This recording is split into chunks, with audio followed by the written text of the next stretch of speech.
The first time the longevity researcher Dan Buettner saw Panchita Castillo, she was not sitting in a rocking chair. She was standing in her front yard in a frilly pink dress, swinging a 4-foot machete at the jungle that kept creeping toward her house. She was 99 years old.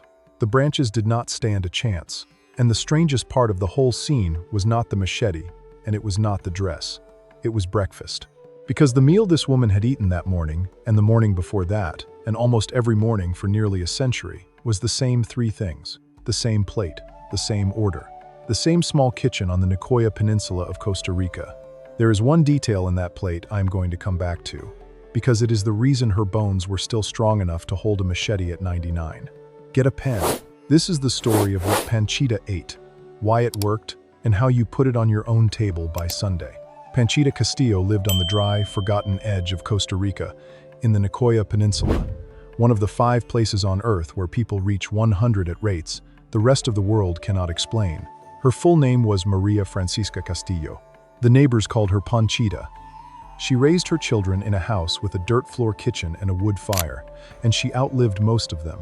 She passed her 109th year, still walking to see her family, still feeding anyone who came through the door, still rising before the sun. Her son, Don Pedro, was the one who described her mornings to the researchers, because Panchita herself did not think there was anything to describe. To her, it was just breakfast. To the scientists who came to study Nicoya, it was a map. Here is what was on the plate every single day at 5 in the morning.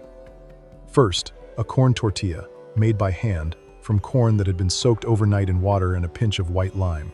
Second, black beans, slow-cooked, folded into rice the night before, so the two sat together and traded flavor in a dish the whole country calls gallo pinto. Third, a slice of fresh white cheese, soft and a little sour, made from the milk of the cow out back. Around those 3 there was usually an egg, a cup of strong coffee, and a little sour milk.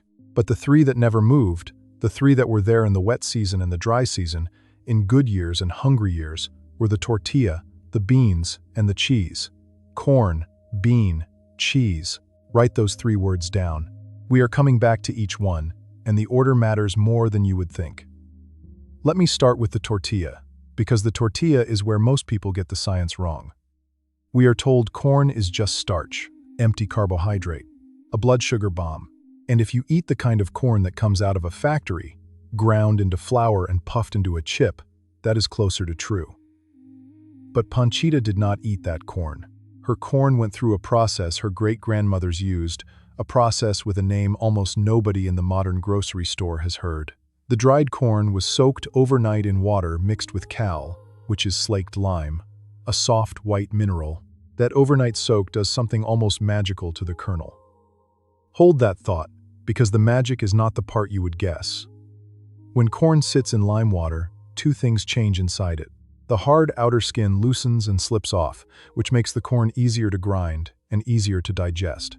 But the bigger change is invisible. The lime unlocks a B vitamin called niacin that is trapped inside raw corn in a form the human body cannot absorb. Cultures that ate untreated corn for generations developed a brutal deficiency disease. Cultures that soaked their corn in lime, the way Panchita did, never did. And there is a bonus. The lime itself is calcium. Every tortilla she pressed by hand carried a quiet dose of calcium straight into the bread. So the tortilla on her plate was not empty starch. It was a calcium tablet you could fold around your beans. That is the detail I promised you at the start. The machete at 99 was held up, in part, by the lime in the corn. Now move with me from the tortilla to the beans, because the beans are where the real engine is. A pot of black beans sat on the back of Panchita's stove most of the time, the same way a kettle sits on yours. Beans were not a side dish in Nicoya. They were the meal, and meat was the side, when there was meat at all.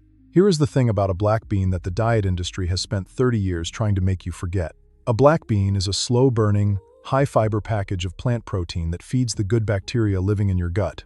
Those bacteria take the fiber and make a short fatty acid called butyrate, and butyrate is one of the calmest, most protective signals your colon can receive. People who eat a cup of beans a day have measurably lower rates of the diseases that take most of us out before 90.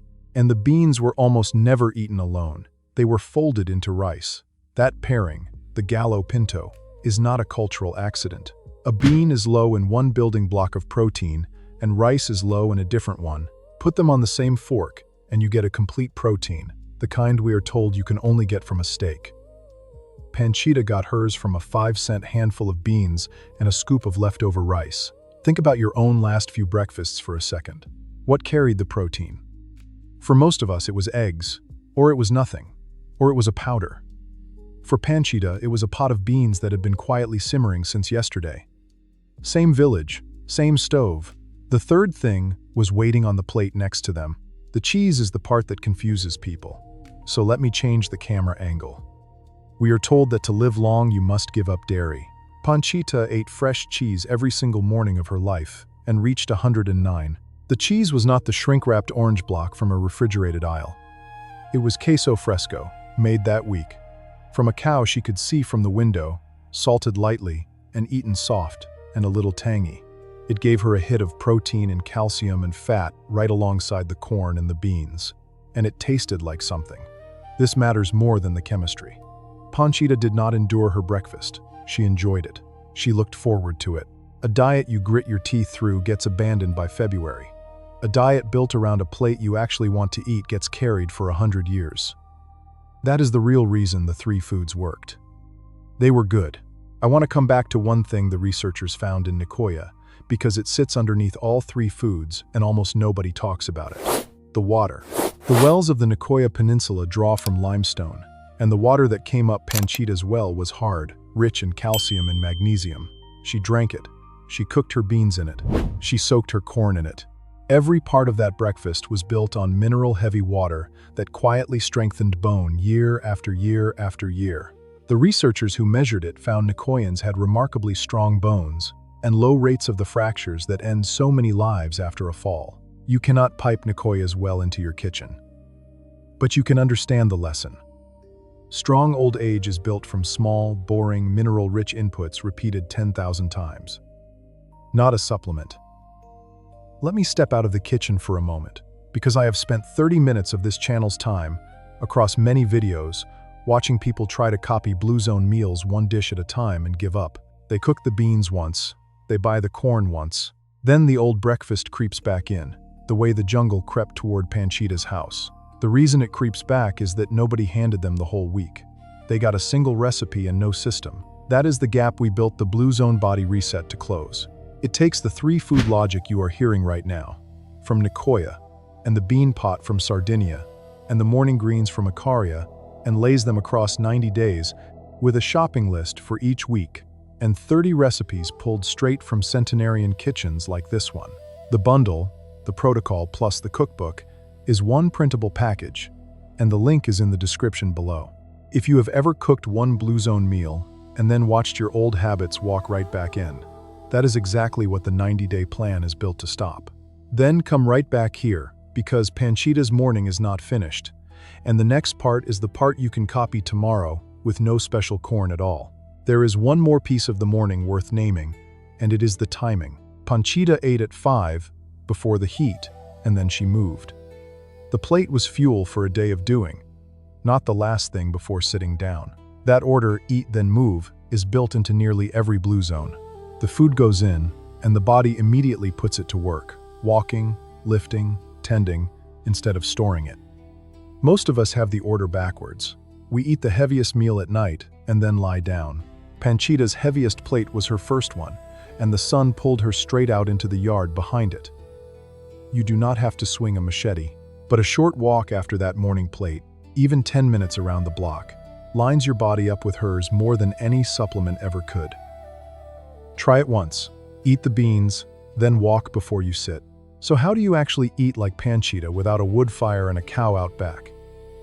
Start with the beans, because the beans do the heaviest lifting and they are the easiest to copy. Cook a pot once a week. Dried beans, water, an onion, a little salt, a long, slow simmer. Keep them on hand the way she did. That single pot turns into breakfast, lunch, and dinner with almost no extra work. Fold a scoop into rice in the morning, and you have Panchita's gallo pinto. That is step 1, and it costs less than $1 a day. Notice how low that number is. We are coming back to it. For the corn, you do not need to soak your own. Look for tortillas made from nixtamalized corn, which is the lime-soaked corn we talked about, sometimes labeled masa harina or nixtamal on the package. A real corn tortilla, warmed in a dry pan, carries that same quiet calcium and that same unlocked niacin. Eat it the way she did, as the plate and the spoon both, folded around the beans. Skip the flour tortilla, which is a different food entirely, closer to white bread than to anything that came off Panchita's fire. For the cheese, you do not need a cow. A slice of fresh, simple cheese alongside the beans, and the tortilla finishes the plate the way she finished hers. The point is not to chase the exact Costa Rican queso fresco. The point is the pattern. Complete protein from beans and rice, calcium and niacin from lime-treated corn. A little real dairy fat and protein and flavor from fresh cheese. 3 foods, 1 plate, every morning.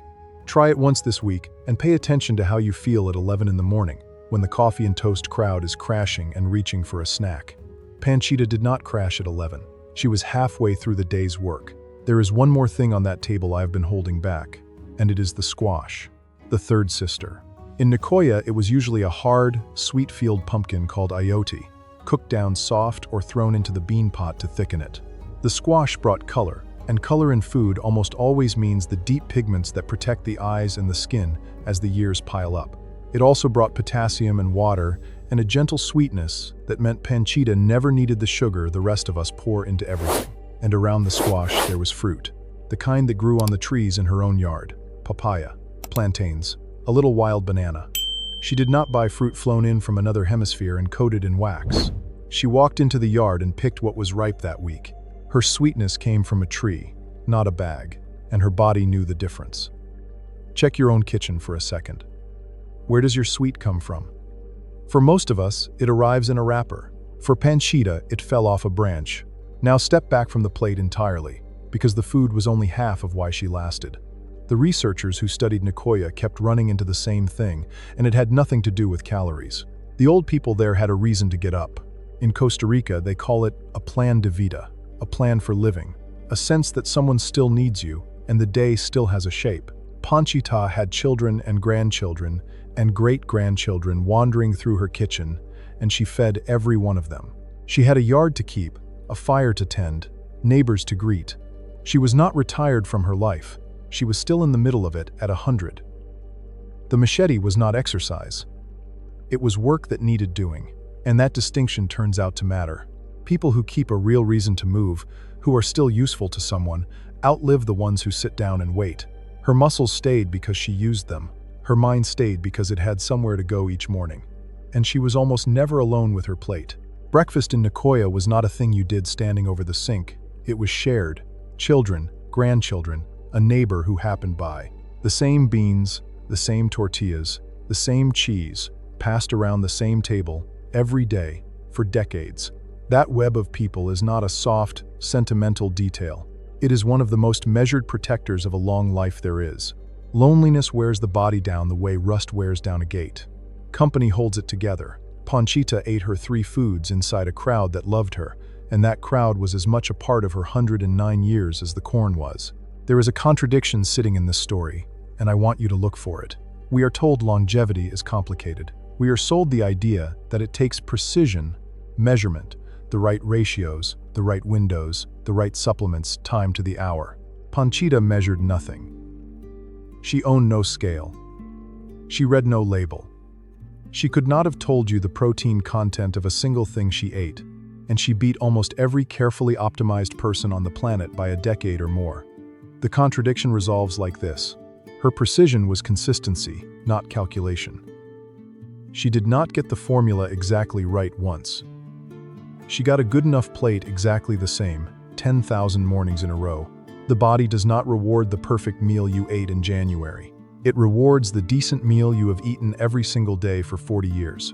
Here is what made the researchers stop and look twice. It was not any one nutrient. They went into Nicoya expecting to find a hidden superfood, some berry or root that explained everything. What they found instead was the most ordinary plate imaginable, eaten with total consistency for a lifetime. Corn, beans, squash, the trio the old farmers called the 3 sisters because they grow together in the same field and feed each other in the soil the same way they feed you on the plate. The corn gives a frame for the bean vine to climb, the squash shades the ground and holds the water. And on the table, the corn brings the calcium and the niacin. The beans bring the fiber and the protein. The squash brings the color and the vitamins. 3 plants that were built, over thousands of years, to be eaten together. Panchita's people did not read that in a study. They inherited it.